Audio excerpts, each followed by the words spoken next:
Нарцисс, помидорс, папиос, капуца, болгарский перец. Аза Борова, демонстрируя свой огород, делится преимуществом ведения хозяйства и, конечно, рассказывает о трудностях. В основном они связаны с засухой. Несмотря на неблагоприятные погодные условия, она является наглядным примером трудолюбия и упорства. Огурцы, танцорта, если сейца ходохшки десес. И на продажу сдаваться. Комиссия по отбору на конкурс «Лучшее ЛПХ» оценивает не только количество и разнообразие выращенных культур, но и общий уровень благоустройства подворья, а также применяемые агротехнические методы. Следующая конкурсантка, куда направилась комиссия, проживает на несколько домов выше по той же улице. В огороде Хадизат Нагоевой разнообразие и овощи, и фрукты, и ягоды. Помидоры, хохбы. Тоже свекла є. Сейн штахабар гейнер дайни қаз узрут доллар вейн вон звсачо. Сагин дайыл ешчо. Сагы хулқ сонер. Халха мо охшер ведога шамаж долждук зендер халха уже нарсыш хулur.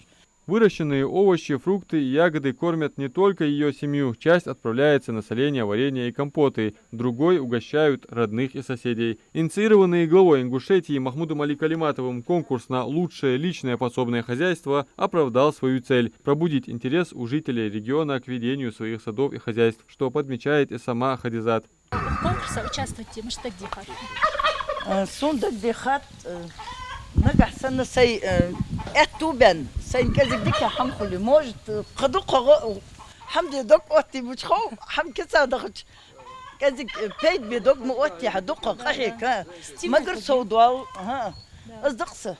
Ежегодный конкурс на лучшее личное подсобное хозяйство проходит уже в 5-й раз. Призовой фонд конкурса на лучшее ЛПХ составляет 3 миллиона рублей. Важно отметить, что растет среди населения популярность и фестиваля цветов, собственно, как и количество заявок от граждан на участие. Призовой фонд фестиваля составляет 1 миллион рублей.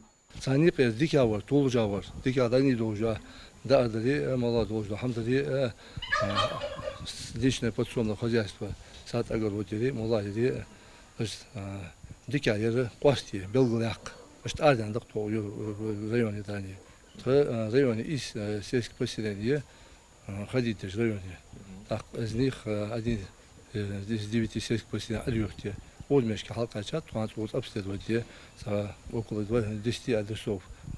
Обследовать, они провели коспи, бог, дикая борщ, тоже борщ, белгу бог борщ. На второй тур. Первый тур конкурса, второй тур отобрать для Менсельхозе, направить тоже. Итоги конкурса будут подведены осенью. Владельцы лучших личных подсобных хозяйств получат заслуженные награды. За последние 5 лет конкурс во многом простимулировал развитие сельского хозяйства в Ингушетии. Благотворно сказался он и на уровне жизни сельских жителей. А значит, абсолютно всех, кто уделяет внимание своему приусадебному участку, можно считать победителями. Адам Мережков, Белял Ахильгов, Магаз 24.